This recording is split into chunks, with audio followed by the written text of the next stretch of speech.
Hello there, guys. I got a really cool position for you today. White to move here, and we're gonna win this with our two rooks. Well, the problem is the black has two pawns, both are one step away from promotion, and we have to stop this in order to win. And the question is, can you find the winning variation on your own?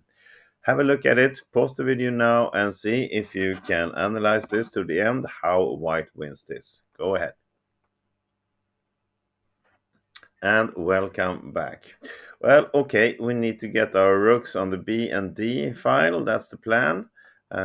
So the first move is pretty obvious. I'm just going to give it to you right away. All other moves are not uh, doing anything good. So we need to check here, force the king out, and black's best defense is just to go down to B4 to attack the rooks.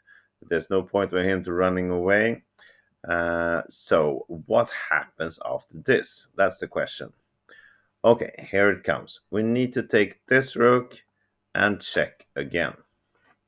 We want to get both rooks involved, but we have to start to get this one in the right position. Okay, now, if black does something stupid like going back to a5, it's pretty easy. First, we can just take this, allow the promotion and check here and win the queen. But it's actually even quicker to just ignore this and instead go up here and threaten checkmate. And if the king comes to attack here, we'll do this and there will be a checkmate in the next move. So very bad idea for black to go back to the a5 square, but it can go to a4. So we have to start looking at this variation. If black comes with the king to a4, and we don't want to go back and forth here to have eternal checks, we need to find something more creative after this. Can you see how white wins from here? Well, we are ignoring this pawn and this pawn. Instead, we're just moving the rook to g3. Now look at this. Plan is that we are sending our rooks to the dark squares to checkmate the king like this, and either pawn that promotes is going to promote on the light square. So something like this, we're just going to check, and you see how this works, check, etc., and this will win. Black will not be able to get his king close to our rooks to stop this. It's a checkmate like that. And if instead, on the first check, he decides to sacrifice his queen, well, we're just going to take it, and we have time now to stop the other pawn like this. Okay. Is it any difference if he promotes this to a queen? Not really. We're going to do the same thing. Now he cannot sacrifice the queen and get the rook. Instead, he has to move his king closer, and first now he can sacrifice the queen, and then of course it will be a little bit different, but the same idea. We just stop this pawn and win. Okay, so that's what's gonna happen if black goes back to the a file. Let me just show you this also, I forgot. If he, instead of promoting any of these pawns, try to escape with his king, perhaps go to, I don't know, let's say b5, no, let's say a5. Now we cannot go here. It will not be the same. So, but we can start with putting the rook on h5 check instead. And when it comes closer, we just go back, and then it will be the same idea, but without the pawns promoting. Or if it goes up here, well, it doesn't matter if we are on light squares because the pawns haven't promoted yet. So that we win that anyway. Okay, that's that. What if black goes with the king to c4?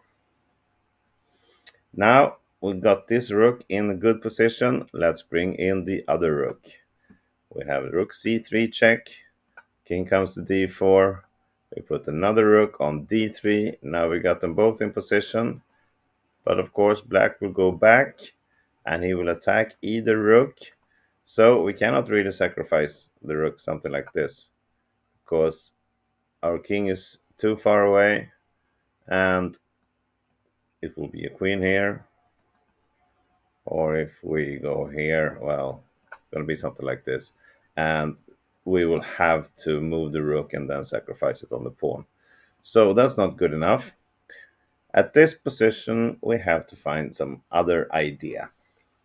And actually, as I said, they are in good position, but we need to rethink this. The order we win this is to again move this rook to c3, force the king back to b4. And what did we achieve by all this? Well, we got this rook in position on d3 to attack the d pawn, which is the most crucial. And now we cannot, of course, go back and just go for the draw. Instead, we have a beautiful move that really uh, gives this to our favor, a victory here, and it's only one move. Can you see it? Pause the video again if you need. Okay. This rook goes to c7. And it's important that it goes to exactly c7, not c8, not c6. And it's about what kind of squares we want to work with. We want to work with the dark squares because we don't. Black will promote to a light square queen. So it will become more clear soon. Okay, now, well, we are threatening to take this pawn, for instance. The king cannot move somewhere, really. If he moves anywhere, well, it's we're just going to play the rook to b7. So black will take his chance and promote. And now you might see that this is not working. It looks good, but the king comes to c4. We are forced to take here, and it's the same as we looked at. This will just be a draw. So, did we allow this promotion and we cannot take it? Yes, that's right. We're going to do something else. So, if we're not checking and taking the queen here, what are we going to do to win this? Can you see it? Here we come. Now we use this rook, go to d8. And that's why I told you before it has to come to c7 so we can place the other rook on d8 and work with the dark squares here. We are threatening checkmate in 2. And black cannot really do anything. He can move this queen and anywhere in this diagonal, something like this. But as we put our rooks on the dark square, he cannot really do anything about it. Only thing he can do here, not to lose right away, is to just give up his queen. But of course, this is winning easy for us. And we will grab this pawn. And just for fun, he can promote the other pawn to a queen. So now we're at 2 rooks against 2 queens, but of course it doesn't matter. We are on the move here and we are going to win this by checkmate, or perhaps by just grabbing both queens like this. And we take this. And I do not want to show you how you checkmate from here. You know this on your own. All right, that was a full study. I think it was very beautiful, and it was some technique moves here, back and forth with all the rooks, but in the end, we got them positioned well, and we managed to checkmate black. All right, thank you everybody for watching this. I hope you enjoyed. Have a great day. Bye.